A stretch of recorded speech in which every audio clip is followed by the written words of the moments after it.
from a program administration perspective, both at the district and the school level, asking what's the best program service delivery model isn't the right question.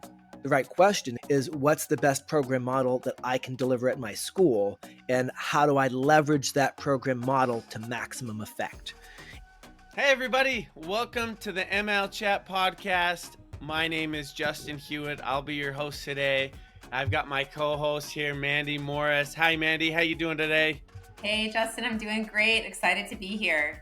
We sure had a great conversation with Robert Gouthro today. Robert comes from us from South Carolina. He's in Berkeley County School District, which is just outside Charleston.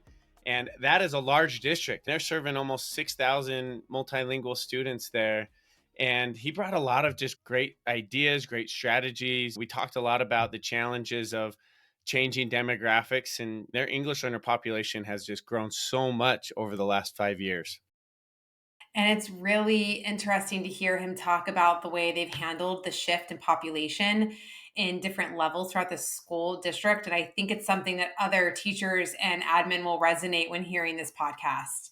I think so too. He talked a little bit about how our systems and the tools and the way that maybe we approach serving English learners and giving those students the supports and scaffolding that they need when it's lower incident is very different when we start having a lot, we reach a point where 20% of our students are English learners. And I love that practical thinking, working through that, because so often when we're talking about different ideas, it's in a vacuum, if you will. It's very theoretical. And today we got real when we got down to it and we talked a lot about it. And anyways, we're grateful you're here with us today. I think you're going to really enjoy this conversation with Robert Gouthro. Robert has been in public education for 15 years. He is passionate about working with special populations and applying high leverage strategies and lesson design to maximize learning for unconventional students. He spent 10 years in the classroom teaching sheltered social studies for high school newcomers, gifted and talented, intervention ELA reading and writing at the middle school level, and various ML learner models in K-5 before moving to district level program management, where he currently serves as the ML coordinator for the Berkeley County School District in South Carolina. He has a master's in TESOL from the University of Delaware, a master's in history from Norwich University, and a bachelor's in history from Gettysburg College. Robert, welcome to the ML Chat podcast. We are thrilled to have you here today. Justin and Mandi, thank you so much. It is my absolute pleasure to be here. So thank you for the invitation. Oh man, we have been looking forward to this. I guess you and Mandi had a chance to get dinner as a part of our dinner that we hosted recently. Was that in New Orleans?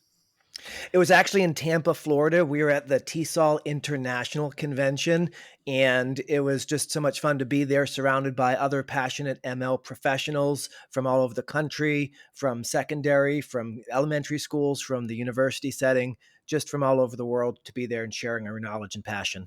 Absolutely. It was a great time. We're excited to dive in. You're currently the ML director in Berkeley County School District. If you don't mind, tell us a little bit about your students, your department that you're working with. And then after that, we'll dive in and learn more about you and about your journey, if that's all right. Absolutely. Berkeley County School District is a large school district outside of Charleston, South Carolina. We have 50 schools and we're pushing up on 40,000 students total.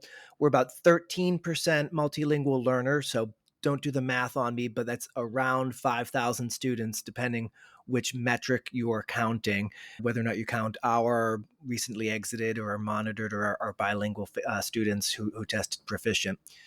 And we are a quickly growing school district. When I took the position at the district level 5 years ago, we only had 50 teachers on staff, and we're getting ready to have about 100 teachers on staff, and that's within about 5-year growth. And so we have students coming to us from all over the world. Right now, Honduras and Guatemala are our large feeder countries, as well as Brazil, but we do have 43 countries at last count, or languages, that were represented in our student ML subgroup. So it's really a diverse group. And it's just a pleasure because you get to work with teachers and students in all different stages of their journey of both learning to acquire English and learning to work with ML students. Wow, that is fantastic. I cannot believe you've doubled the amount of teachers serving your multilingual students in the last 5 years, 50 to 100. That is astronomical growth. That's crazy. We'll have to dive into that some more. One thing that you had mentioned earlier is that the Berkeley County School District covers more geography or more landmass than the whole state of Rhode Island, which I loved. I thought that was fantastic, but it gives people a perspective on kind of the size and some of the challenges you might face. I want to know who did the calculation to figure out that you guys covered more territory than the state of Rhode Island.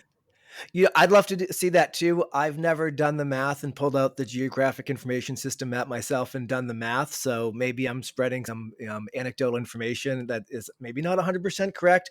But if you drive from one side of the county to the other and you've driven across Rhode Island, and I've done both frequently, the comparison holds up pretty well, at least anecdotally.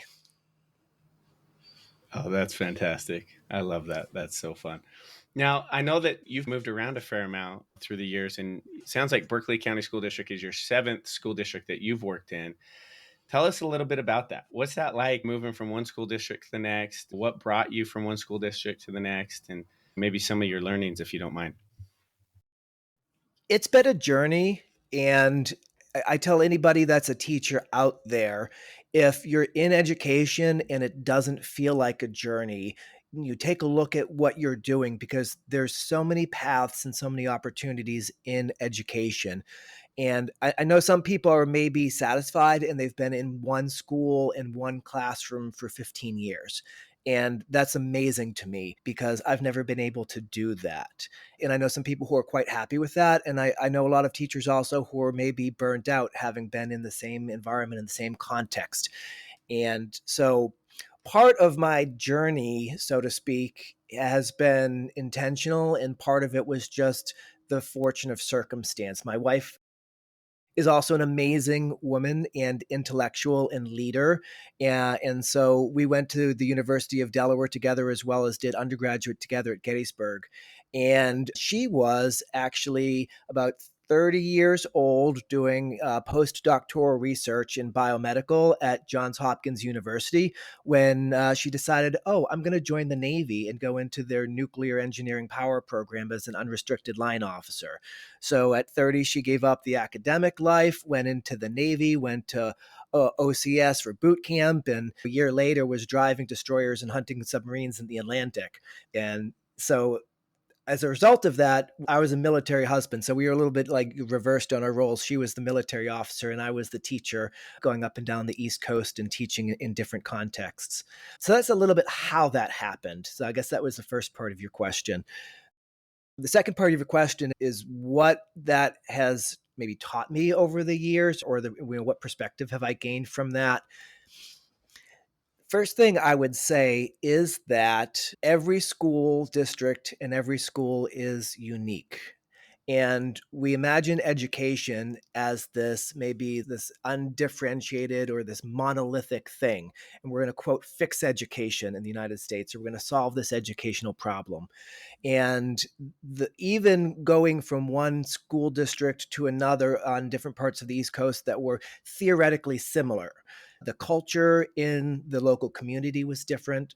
The culture and the leadership style of the administration at the district level is different. The experiences and the pedagogical approaches that the local universities are pushing out and the styles of programming, it's different in a lot of interesting ways. And there's subtle things that you notice about distributed management of a school district versus a really strong central system. So an example of that maybe is in school district X that I was at, we utilized Imagine Learning as a software program, and you had to do X number of minutes. And as a teacher, if your kids didn't have X number of minutes in a week, the assistant superintendent was calling you personally to ask why you didn't meet your minute target for that week. And in other school districts, every school is picking a different program that they're going to use to support their MLs.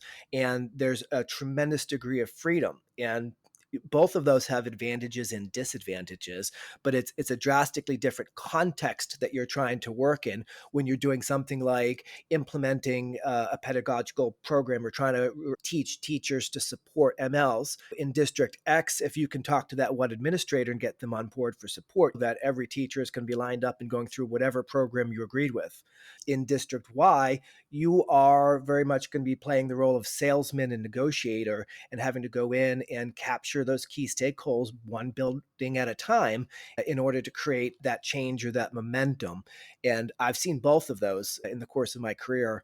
And that's really helped me understand from the perspective of a program coordinator how to approach different circumstances, because I've been a teacher under a variety of different systems like that. Yeah, Robert, thinking about having that different perspective, and I think that is, I love that part of your story, is going to the different school districts up and down the East Coast and seeing different systems and learning from those systems. And I wonder, when you think about your own system going from 50 teachers in ML education specifically to 100, how are you connecting those life experiences? How are you implementing your learnings? And what does that look like for you now as a leader in a school district that's growing so rapidly with ML students? That's a great question. Let me start off with an answer that's not the answer to your question, which is maybe just a shout out to my people. Is I love working with ML teachers or ESOL teachers, depending on your terminology. They're some of the most skillfully diverse people you work with in education, running the gamut from people who've lived overseas to people who are bilingual or were ML students themselves to people like myself that went into education with this as a goal field. But they're all interesting and they all have a unique journey that brought them to that place. And so the first thing I go to when I'm growing a staff is I look for people who love working with MLs in particular and who have something in their background or their skill set that they're going to bring to the team or bring to those students, because it's not your typical cookie cutter teacher position. You can't just open up an intervention program, no matter how well written or how well scripted, and use it out of the box with your ML students. But there's nothing that you're going to do that's out of the box. And so you have to be out of the box as a teacher when you come into this role. And so we look for that. So that's the first thing. In regards to having traveled and worked in a number of different school districts, I think it's really helpful to understand the perspective that teachers have when they come to the field of ML or ESOL. And I'm still going to use those interchangeably. We know that the WIDA consortium has gone to multilingual learner and our state terminology as well. But a lot of our federal legislation and state legislation is still ESOL and these other terms. So I'll keep using those. Having been in a variety of teaching circumstances up and down the East Coast, our teachers come to us largely from different areas of education. For example, we don't have a single undergraduate program in South Carolina that is an undergraduate program in teaching English as a second language.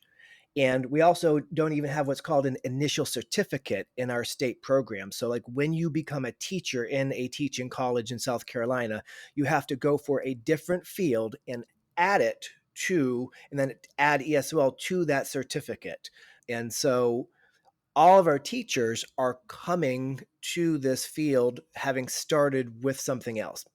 A few people, maybe New York has a different system, in California and some of our high ML states, you can get a direct initial certificate like I did. Now, where perspective is important on that is that these teachers are largely stepping into waters that they don't know. And so that you get a first grade teacher who's used to running a first grade classroom, and maybe she's had 5 or 10 multilingual students in her class, last year, or sees the numbers growing up and has just realized how fun it is to work with these students and their families. Or you have a special education teacher and they're really good at differentiating instruction and working with some language-based instruction, but they're tired of maybe the really compliance-driven, focused environment of special education, and they're looking for a place where they can be more creative with their instruction and their teaching. And so they're coming to ML. We have a lot of teachers who are older, so coaches, and they've been instructional coaches, they're learning coaches, and they've basically finished off a full career. And now they've gotten ready to retire and they realize, I'm not ready. I don't want to retire yet. And instead of coming back into just the regular classroom, they bring their wonderful skill set in reading and intervention and building level coaching to an ML position.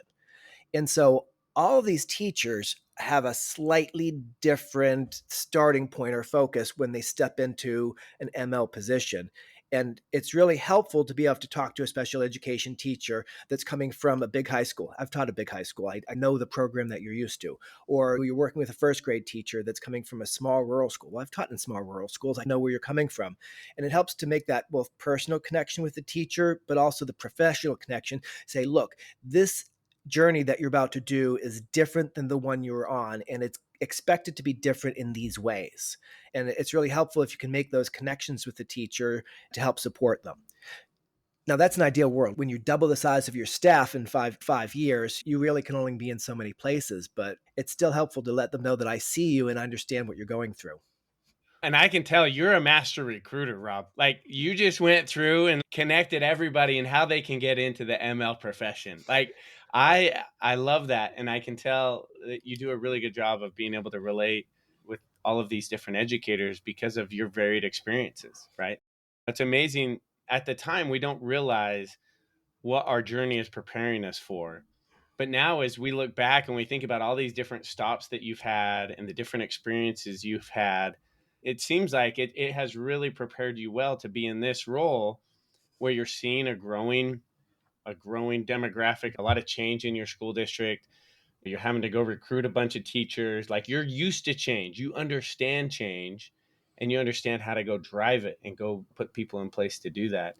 Um, Tell me a little bit, or tell us a little bit, if you don't mind, about that demographic change that you're experiencing. What does that feel like? What does that look like? What are the challenges that creates? And what's driving it? So, South Carolina is one of the states that has seen the largest percentage increase in its ML population in the United States over the past 20 years. Uh, I believe that the number is it's gone from the year 2000 to 2024. We've had 2,000% growth in the ML subgroup or demographic in South Carolina. And so that's just been a visible impact, a noticeable change in the schools. I gave you the example of our staffing. 5 years when I came to the district, there were still schools in our district that had not had a multilingual learner in their building before. Because the size of Rhode Island, and we have a school all the way up in the northern part of the district that is a wonderful little school, but it's only almost like a one-room schoolhouse. There is one teacher per grade level in that school. And the principal, I swear, if they're not doing double duty as the receptionist and three other things, it's just a very small local school. They have an ML, or a couple of MLs at their school now. With the change, everybody is being impacted now, and that's different than it was before. 5 years ago, there were still schools that weren't impacted by this growth. And 20 years ago, the district I took over a position here from one of the ladies who was one of the original multilingual teachers in the district when they started. And there was a group of 4 or 5 that they hired as interventionists at the district. And they were traveling around to all the schools in the district and doing itinerant services to MLs. I took over from that lady, and now we have a staff of almost 100 teachers. So in terms of the state, Berkeley County is not unique in this. We have several counties in the state, maybe 5, that have just been absolutely transformed by our multilingual learner population coming in. Now, you ask, why are they coming? I'm not sure. I'm sure the answer is a variety of jobs. We also know that family networks play a large role. And so just within our subgroup, we've changed from being almost 100% Hispanic, Spanish speaking students to having a significant Brazilian Portuguese speaking minority within our subgroup. And this change has occurred within about the past 5 years. 5 years when I took over the role, we had less than 100, maybe about 50 families or students that were Portuguese speaking. And now we're pushing up on 800 and moving towards 1,000. And that is, I think, just largely been driven by those family connections networks. So you can drive up down Red Bank Road in Goose Creek right now, and you see the Brazilian churches and the Brazilian grocery stores and the steakhouses, and all of that work is attracting the families. But that change hasn't been simple. Even within our subgroup, previously the schools could just, if they were lucky enough to get a bilingual ML teacher, and then they just had that person working with the families and doing double duty on the side because they were bilingual and they could just speak to the families. Those teachers are now calling me in a panic saying, Robert, I can't speak to my students the way I used to. What do I do? And I have to say the answer is tools and strategies. It's the same answer that I give to all the other teachers in the school district is you have to know your tools and you have to know your strategies. So even within our subgroup, the supports and the systems that we once had in place in certain places aren't functioning that way anymore because the change is changing. So when you think about those shifts that are happening and you speak about them happening even for your ML educators or your bilingual staff that before didn't feel quite as overwhelmed or unsure about what to do because if the language was Spanish and they spoke Spanish, they felt like, okay, I can do this.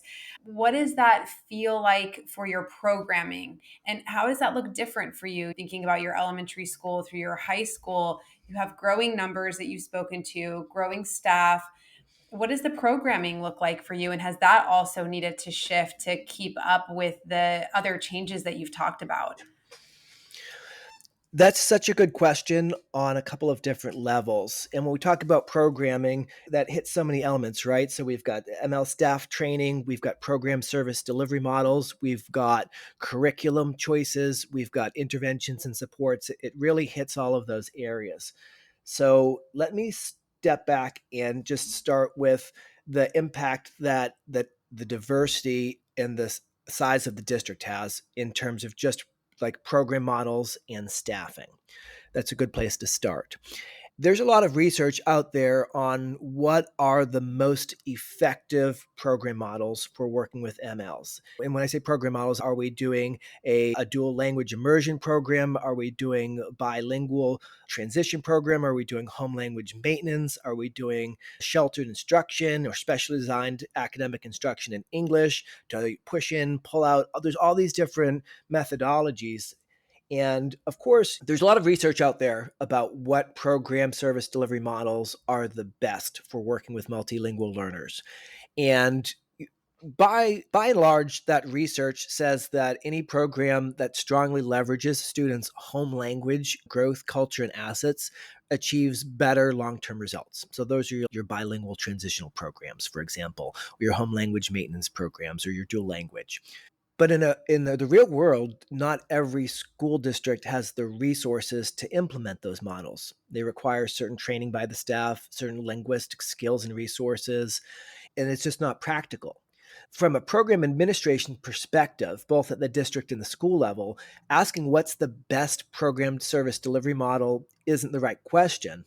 The right question is what's the best program model that I can deliver at my school, and how do I leverage that program model to maximum effect? And I haven't seen a lot of research out there to help schools and districts ask and answer that specific question. I want to jump in there and just say I love that question and I love that thinking because yes, in a vacuum, maybe this is the very best model or this is the best program to implement or whatever it might be. But what you're saying, what I think I hear you're saying is when you look at your resources, when you look at the teachers you have, the students you're serving, where they're coming from, the strengths, the opportunities, you have to account for all of that as you're thinking about this and figure out which one can you actually go execute the best because that will effectively drive that change. Am I understanding that right? Yes, absolutely. And I can give you a pseudo research based answer to that. So I've been pulling a lot of data from our state report cards and looking at different schools of different sizes and asking the question, how does the percentage of the school as a percentage of ML affect achievement or correlate with achievement in that school. So, for example, there's a school in South Carolina, and they are only about 3% of the total school population is multilingual learners. And here's another very similar school in a different space that is only about 5% or 6% multilingual learner. Okay, so on the lower side, if you will. And I know through speaking with staff at that school that they're implementing a itinerant pull-out model. The teacher rolls into the school twice per week and pulls the students out, does a little lesson with them in a nearby classroom or a little office, chats with the teacher on the way out, and then goes on and does that with the next group of students, and then leaves and goes to a different school. On the face of it, that doesn't seem like that should be a very effective service model compared to all the different ranges of supports that are available. And yet, those two schools have some of the highest student growth metrics in the region. The students in that are showing better growth on their Access for L scores than other schools that have 8 ML teachers in the building and just a whole raft of what on the face of it looks like effective programming and supports. And so the question is why? And that's what we have to think about is why are those students doing so well? And so I've looked at that, and it seems like you can take schools and you can, and I've done this. I've taken their school population, I've sorted them by percentage of ML, and I've sorted their student growth. In South Carolina, on a report card, we measure on Access for Ls, did the student meet a value added growth target from year 1 to year 2? For example, this is a very round number, but they're expected to make 0.7 on their English proficiency score on the WIDA access test growth per year. So if I was a 1.0 this year, next year I should be a 1.7, the next year I should be a 2 point whatever. And for all of the students that meet that metric, they check that student, say, yes, they made growth, and that's the percentage of students that made growth. And that's how we track our accountability in South Carolina on the school report card. Schools that have very low ML populations, let's say 0 to 10%, on average are succeeding. They're having higher than average growth compared to other schools in the state. Schools that have between 10 and 20% ML population are all over the place, up and down, right? And by and large, our schools that are 20 plus ML percentage of students in the school are not doing well. Those students are doing significantly below the state average in terms of student growth and achievement on the school report card. That's counterintuitive. Because I'm going to come back to that example of Mr. Fred pushing into a school 2 days per week and pulling some students out. Why is that effective? Robert, this reminds me of a really interesting model that we tried at a middle school that I worked at in the mid 2000s.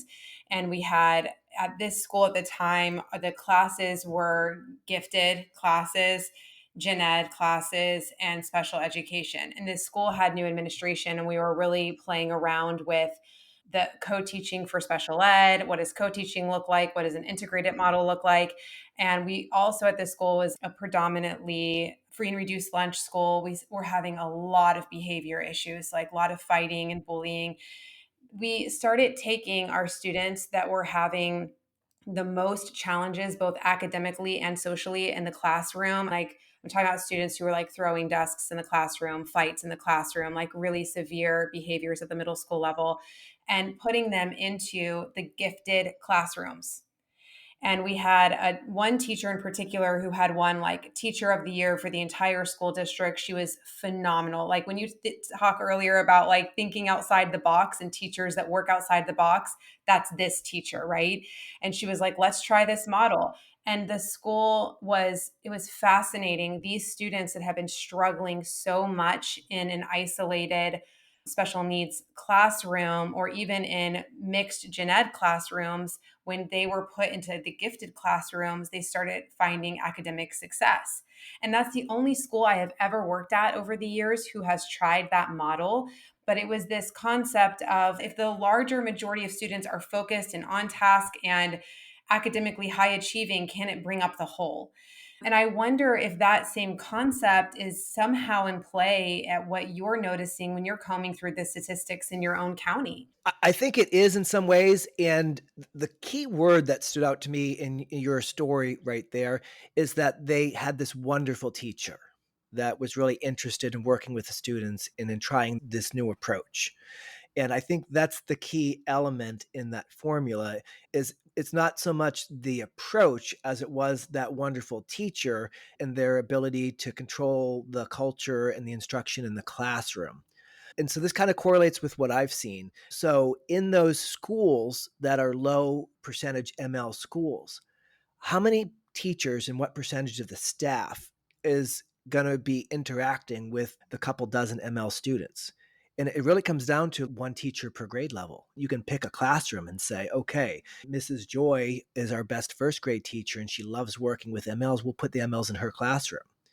And now the ML teacher, when they do their pull out or their push in, is working with one teacher, maybe five teachers in the whole building, right? And all of those students are in with a teacher that really wants to work with MLs and has probably been selected by the administration because they have great strengths in teaching.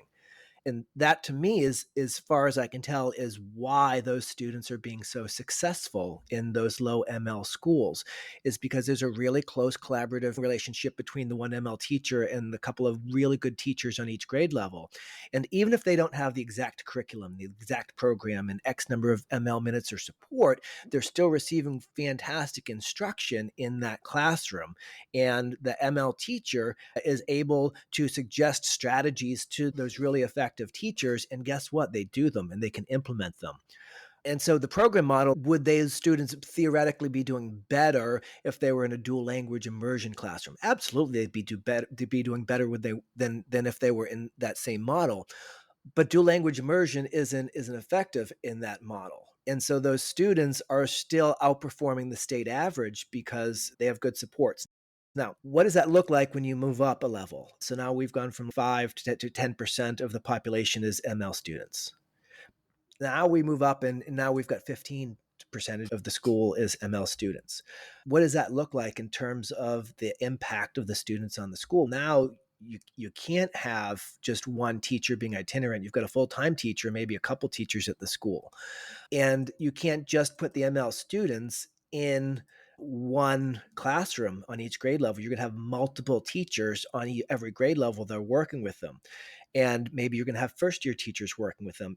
Maybe you're going to have teachers that don't want to work with MLs or they're still resistant to change. Because remember, these are schools that are going through change. A few years ago, there was one teacher. They were the ML teacher on the grade level. Why are you giving these kids to me now? This is a change for the school.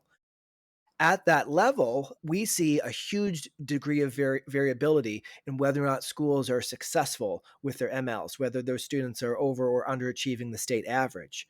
And the answer comes down to is how well that school is managing its demographic change in their systems.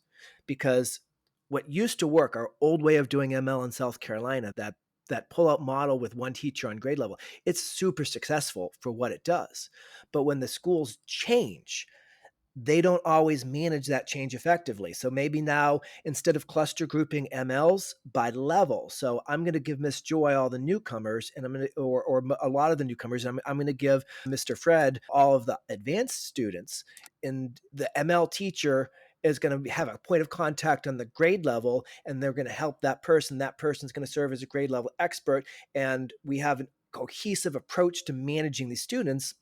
There's just a handful of randomly MLs in every classroom in the building now. And there's no cohesive planning for that. They don't necessarily have a model in their PLC or their planning to address the MLs as a subgroup, because now every teacher in the class has 3 or 4 MLs and they're all have different needs.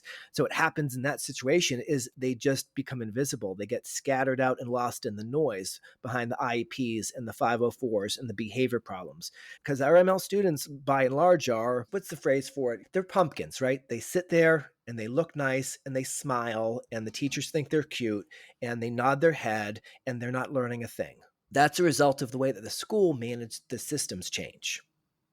It's really interesting to think about a system that is great until it breaks, right? Until it's gone too far, and now And so then it's a scramble to try and figure out, gosh, how do we handle this? How do we put the supports in place? What are the different tools and resources we can use?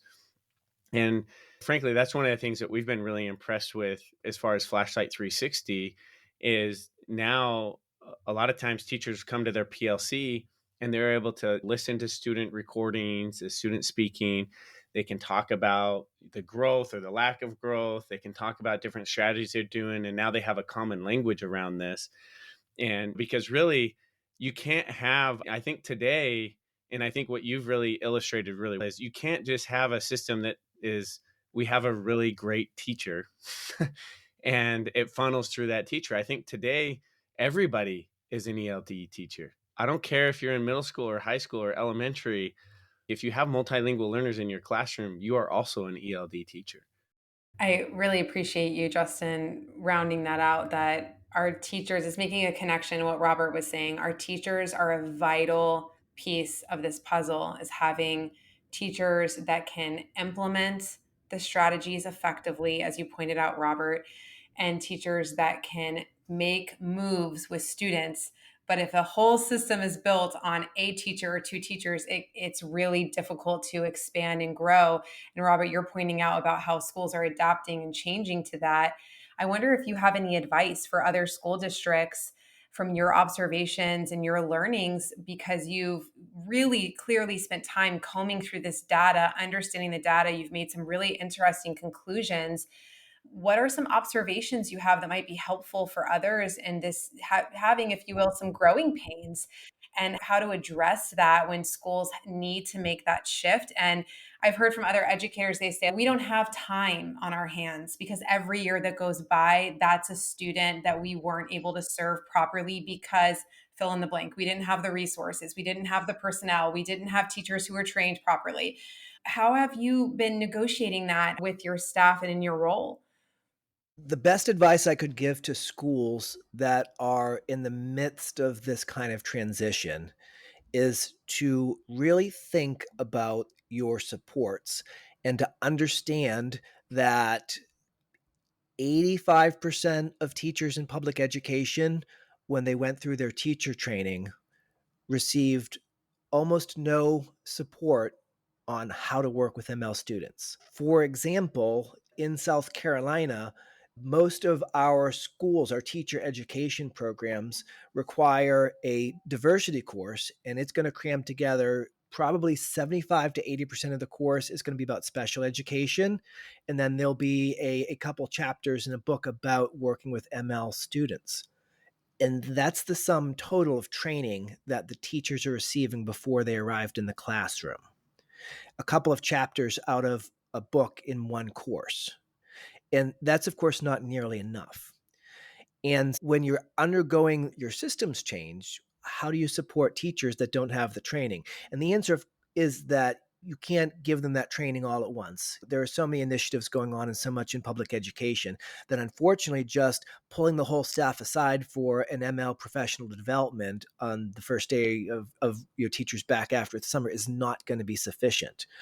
And so you have to give them the tools. And one of the things that's filled my heart with joy over the last couple of years is seeing actually folks just like yourself who are working on tools that are purpose built and custom made, that they're mission driven by supporting ML students. And from top to bottom, there's something that we can implement. Progress monitoring is a big gap in multilingual education in South Carolina and in a lot of states. We use iReady in our district, but we've also used, whether it's the reading inventory, used to be Scholastic Reading Inventory, whether you're doing, it doesn't matter whether it's STAR or what your metric is. None of those tools were really built or normed from ML students, were they? And none of them really correlate to the main metric that we use for student growth, which is their English language proficiency. And so thinking back to my other example, if we get to our high tier ML schools where 30 to 50% or more of the school is ML, my previous example was just like staffing and how you need to work with the teachers and the number of teachers in the building. Now let's move over to intervention and MTSS and tiered intervention. And now we've got a population that's 50% ML students. And these kids, when they're struggling, we take them to the data support team. What data do we have on these students to say, hey, I need to differentiate whether or not Susie is showing normal growth for a multilingual learner or if this growth is atypical. And I need to differentiate that from Jose. And the tools, to be honest, don't really exist for that at this time. I think Flashlight is stepping up to be a great tool, and we haven't had a chance to fully implement that in our district, but I've looked at it and worked with a few teachers on my team, and being able to take an ML and say, hey, based on their background, this is what they've made in terms of their speaking growth in the last 6 months. And this is correlates with their reading growth in the last 6 months. And what we've seen is that they're flatline on their reading growth. They've made no growth. Okay. That could just be them being a multilingual learner, right? Say we're working with a 6th grade student and they're taking the RI. Well, they're going to show, or the iReady, they're going to show 2 to 3 grade levels below on that report for the entire year, because they're 5 grade levels below in their English learning skills, right? And even if they move from a WETA 1 to a WETA 2, they're a 6th grade student, their English reading level is not going to go from -3 grade levels to -1 grade level in the course of that 1 year.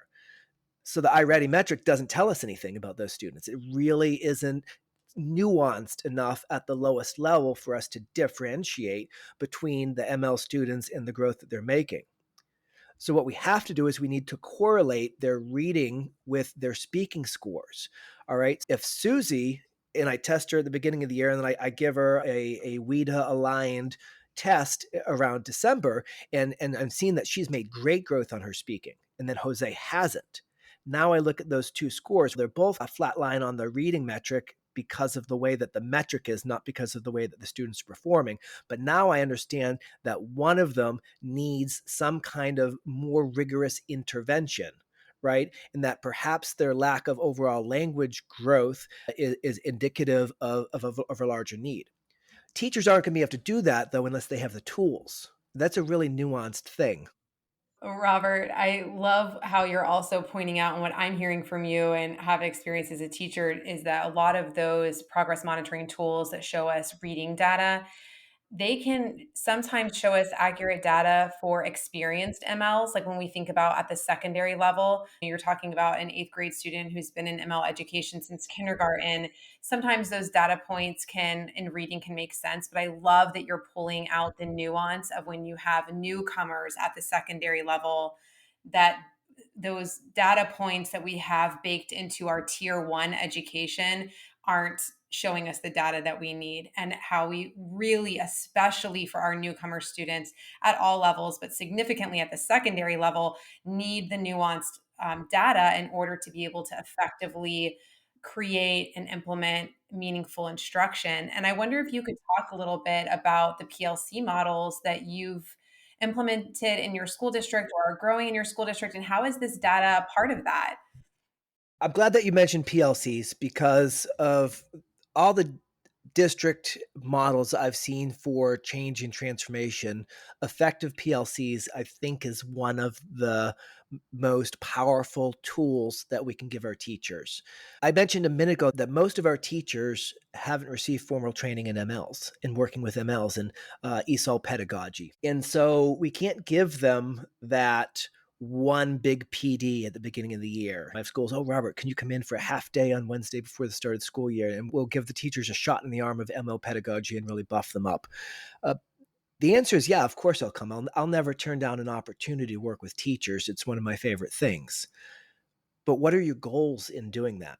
Is your goal that when I walk away at the end of that day, that your teachers and staff will have all the tools and knowledge, and not only that, will apply it in their professional teaching practice in December based on that one meeting? And the answer is, of course not. That's ridiculous. That's not going to happen. We know years of research on professional development tells us that for it to be effective, it needs to be ongoing and embedded.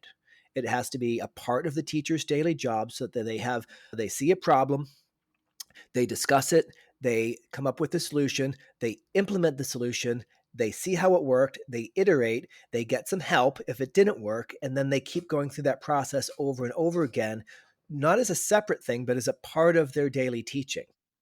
This sounds a lot like formative assessment.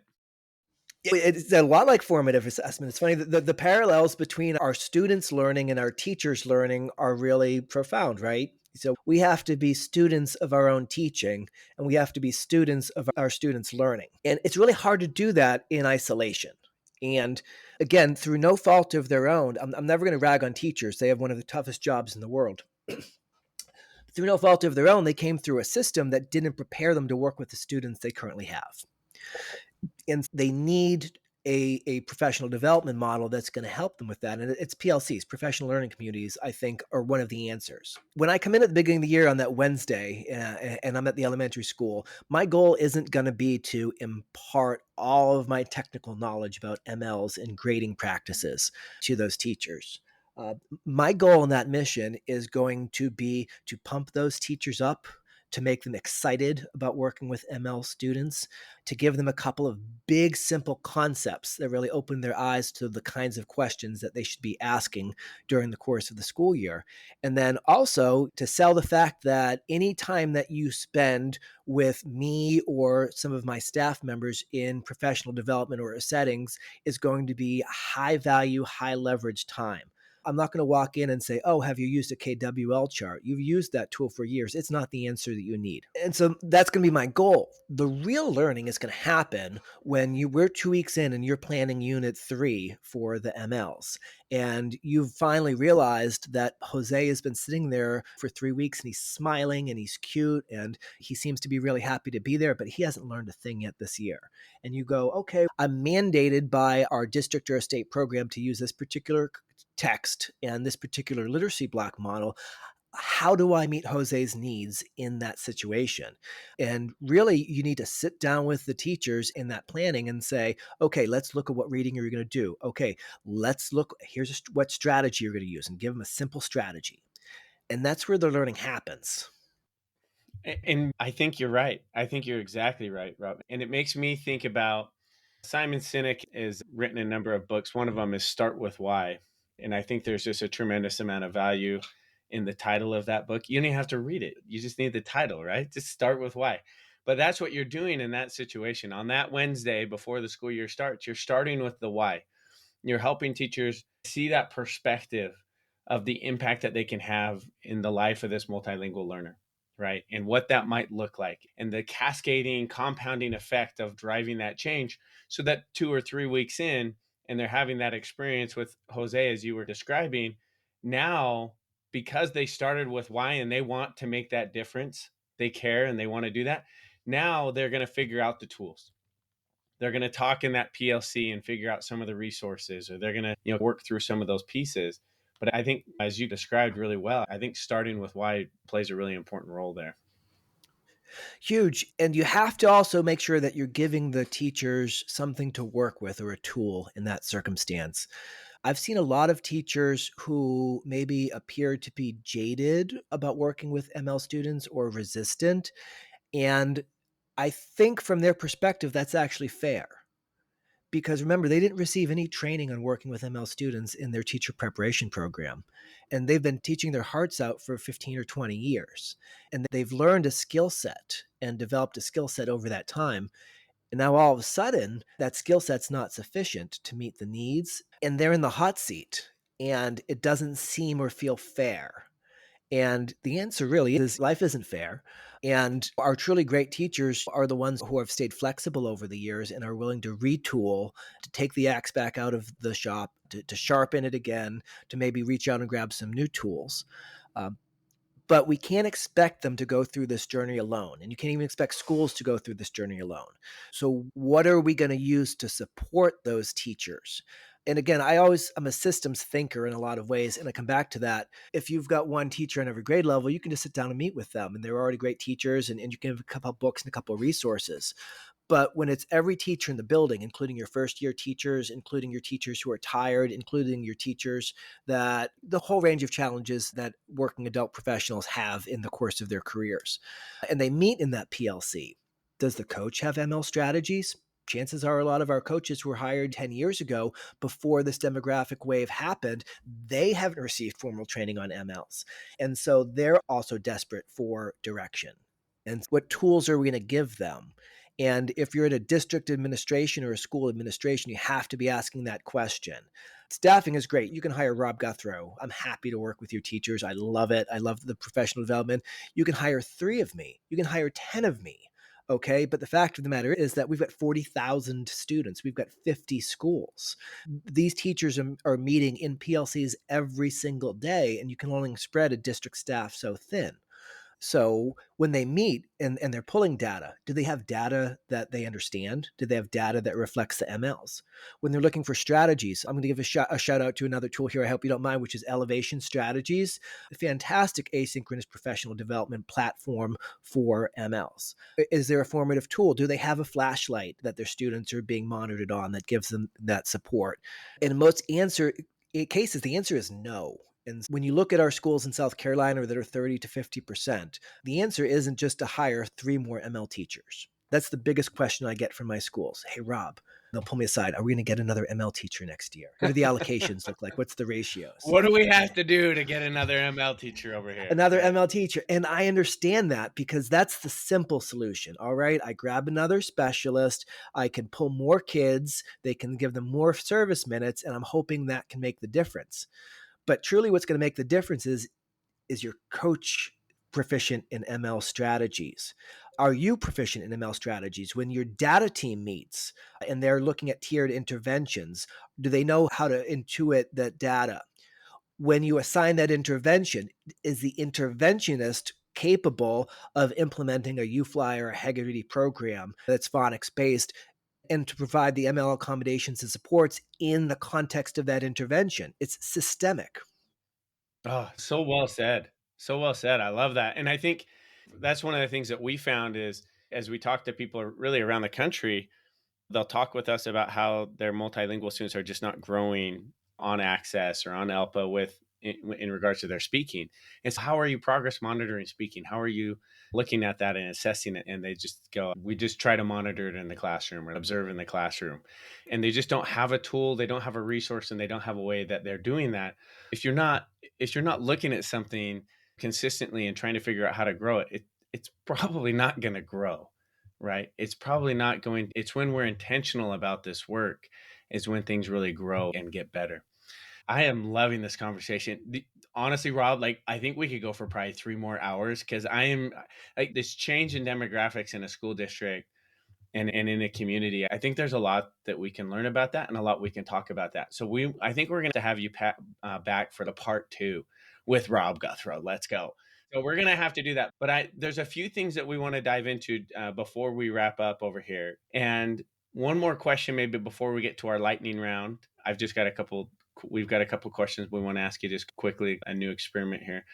But maybe if you can think back, I know that you've got some amazing experience in a number of different districts, in a number of different settings. What is one thing that you've learned along the way that you wish you could share with other people who are in your shoes? And maybe it's with someone that's a new EL director, or maybe it's somebody that's early on as serving multilingual students as a teacher. I started my journey at the high school level, and then I did that for a number of years, and then I moved down to the middle school level. And I did that great. And I did that for a couple of years. And there's in the old Arthurian legend, the wizard Merlin is actually aging backwards through time. So he started, and that's why he's so knowledgeable and prescient, is that he started at the end and he's going to the beginning. And so having done the middle school level, then I went down to the elementary school level. I can tell you that as a teacher, in a lot of ways, I really wish that I had done that journey the other way around. And instead of starting at the end of the journey and moving to the beginning, I wish I'd started at the elementary level and gone to the high school level. And the reason I say that is because the learning that happens with students that are at the kinder, first grade, second grade level is really transparent. you can really see an immediate impact or effect to your actions and or interventions. And it's transparent. You notice the growth happens in days or weeks or months, right? I'm doing X, it's not working. I do Y, all of a sudden it's working, and we see this tremendous growth. And I don't think that when I was a teacher at the high school level or the middle school level, I truly understood the power that I had as an educator, because that change is still possible with students at the high school level. A 19-year-old student can still undergo that kind of change and that kind of growth and transformation, but it's hidden. It's hidden behind the facade of adult needs, adult fears. Teenagers are great at putting on faces and masks, and they only get better at it, and adults get better at it as we go up. And so you can't see that impact, but to know that it's there is so empowering to you as a professional. So that's one reason I wish that I had a chance to start at that level. Not that, and again, that every teacher needs to be an elementary teacher to be an effective teacher, but every teacher needs to be able to see and feel their impact. And I don't think that all of our teachers who are in the profession right now, and especially our teachers that came in during COVID and they were teaching through a screen and they weren't even face to face in the room with their students, I don't believe that they truly believe in their impact or understand the impact on the students. And so that's something I wish that everybody knew. Something else that I really wish that I had known was just the basic teaching of phonics and the power that phonics and literacy strategies have. And when I was in high school, obviously, I would get some SLIFE students and they would come to me and we would do ML strategies. And I think I was fantastic at growing their oral language and their verbal language skills and connecting to background experiences. But I was really subpar, I think, in teaching them to read. Looking back on it, I don't think I did that particularly well because I didn't know how to. How would I have? And then same thing, even when I was doing remedial intervention level, I say remedial, but I don't mean that in a negative way, working with the neediest students in the seventh grade and the students that had just done a 90-minute read 180 like intervention block, and now they're coming to me for their regular standard ELA course. Those students, obviously, I tried to use like content-based reading instructions and all these different tools, but a lot of them just had foundational gaps in their phonics and phonological awareness, basic literacy processing skills, and those had never been filled in. And so I think every teacher needs to have a basic understanding of what it means to learn how to read, just because that knowledge is so powerful and it can be embedded. I can be in a social studies class in the 10th grade and we put up the word transcontinental, and I can start for a moment and say, here's a vowel cluster TRN. It makes the sound tur, right? Here's A makes the sounds a, ah, but the N in front of it nasalizes it. It makes it go and transcontinental. And that's why it sounds that way instead of transcontinental or something different, right? And just to be able to play with letters and sounds as we're picking apart words and word parts, any teacher could be doing that in any content area. And if all of the teachers in every content area were playing with words and sounds and letters in that way as we were learning our tier 3 content-based vocabulary, we'd be solving our literacy crisis in this country, because we'd be meeting truly the needs of all of our students. And that's just the power of basic phonics and literacy skills integrated and embedded into instruction. And that's not even an ML perspective. That would support our MLs powerfully as well. It would support everybody. So those are two things that I wish I had known when I'd started. And I would have learned both of those had I started with a literacy-based elementary position and gone the other way. So good. So good. I love it. That is fantastic. Thanks for sharing. It's those little pieces that can make a huge difference for somebody, right? As they're listening here and depending on where they are in their career. Just real quick, Mandi, I know you have, and we'll have you wrap up. Maybe just real quick, like a lightning round. What is a book or a resource that you typically recommend to teachers in the ML space or to other leaders in the ML space? Great question. I love all the titles by Silence Publishing. I think they're doing a lot of really great work. One that I would recommend is 7 Steps for a Language-Rich Interactive Classroom. And again, this is a title that's not specifically for ML teachers. It's one of those golden titles that thinks about language in a classroom and the effect of students growing their language and how that's going to help not just MLs, but kids from lower socioeconomic settings, kids that didn't have print rich environments, kids that don't come to school with a lot of background experiences. And it's just 7 simple strategies that any teacher could do. It just happens that if you do all of them together as a program really intentionally, it's also going to line up with ML pedagogy. I do a lot of martial arts in my side job, and my wife and I are also, we train judo and have a couple of martial arts gyms and do some things like that. There's a saying in the martial arts world, though, that all paths on the mountain eventually lead to the peak.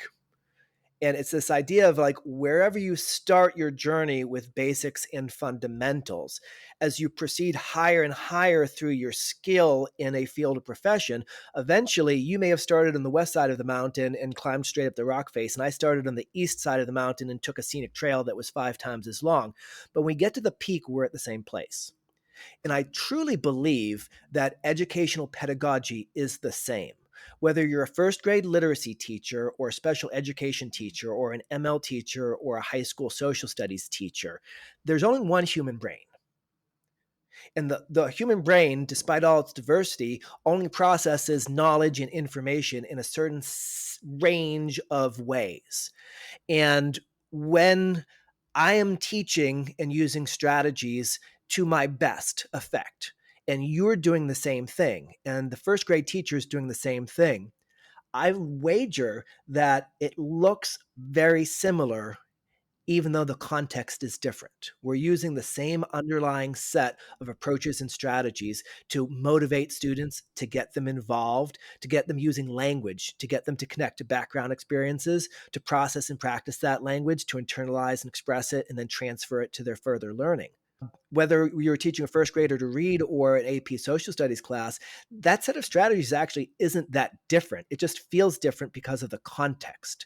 And I really like a book like 7 Steps because I feel like it's a really simple way for a teacher to stand on that peak and to be doing some simple things across any context that are just powerful and are going to activate the needs of all students. Robert, in our last minute here closing, I was going to ask you about your martial arts, and I'm so glad that you brought that up. I would just curious to hear in the last year or so, I've been hearing more about secondary trauma and the impact that it has on teachers and the students that teachers serve. And I think having something in your life to rejuvenate that joy and the passion and the excitement about the work that we do, and to what you spoke to earlier, really understanding and feeling that the work does have an impact. I wonder if you could just briefly speak to like how has having a passion outside of education rejuvenated your joy and energy in the work that you do. Yours is martial arts, but I just wonder how that connection has worked for you professionally and personally. I love martial arts and judo, and I love having something that is in my life that is very different than what I do at my day job. It really adds an element of balance. And so for me, it's judo. It's not just martial arts, it's specifically judo, which is a wonderful martial art and Olympic sport.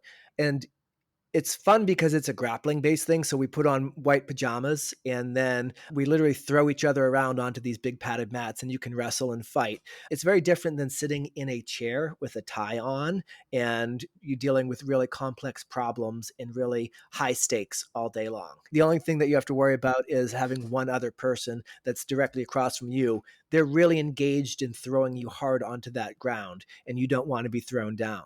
It forces you to forget and it forces you to focus and it forces your brain to go into a different kind of zone. And that difference in the way that your brain is processing is refreshing. Having been in different times, whether because of illness or injury, and not being able to go out and do something that's intense in that way, I can tell you that coming home and sitting on the couch is not relaxing. It's not stress relieving. Turning on the TV doesn't reduce the stress. That's escapism in some ways, and it only makes it harder for you to go back after that escapist moment into a high stakes field like teaching. Rather than that, if you find something that is highly absorbing and engaging in a very different way than teaching, it's going to refresh and energize the brain. And you're used to staying at a high performance level, but you're not stressed. All right. And choose something with ancillary benefits, something that is going to get your weight down, that's going to increase your cardio. So I love judo and martial arts, and I would tell anybody to go give that a shot. But whether it's jogging, whether it's running, whether it's pickleball, whether it's bicycling, whether it's long walks on the beach, something that you can do that is a passion for yours is absolutely critical, because our students come with baggage, and our schools exist right now in a context where we're under a microscope. And you look at the different bills regarding book choice and literacy and what's going on in a lot of school board meetings. And it's a highly stressful environment for teachers. And that doesn't mean that we shouldn't do it. And that doesn't mean that it can't be rewarding. But you need a way to process that stress, and you need a way to rejuvenate yourself so that you can persist and endure through the challenges that are a career in teaching, and go overcome those challenges in addition to enjoying the benefits and the joys of working with students and changing lives. Gosh, I love that. I really appreciate that, and it really resonates with me, and I think it will with a lot of people that listen. I think it's something that we probably don't talk about enough. Is how do you process stress? What is it that you do to work through that, to make sure that the next day you show up as your best? Because that stress can really compound in a negative way unless we have a way to process it and work through. And I think you're right. I think doing physical things, getting out and sweating, moving your body, something, finding a way to do that, I think is really helpful and allows us to show up and be our best self the next day. It's definitely something I try to incorporate myself. And anyways, in part two, when we do this again, Rob, we're gonna have to learn a little bit more about your judo. It sounds like you and your wife have a few businesses doing judo. But Rob, I just want to say thank you for being here with us. Really appreciate the amazing work that you're doing, serving thousands and thousands of multilingual students.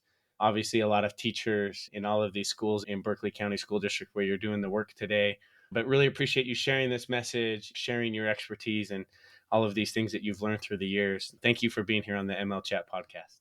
Thank you for inviting me. Talking to teachers and about teaching is my favorite thing. And so I've had a wonderful time this afternoon. I've also learned a lot. And hopefully, if anything I've said is at all helpful to anybody out there, I'd be really pleased by that. And I'm also would love to work with anybody that has questions about any of this, and help them along their journey in education, because I think it's one of the best journeys a human being can be on.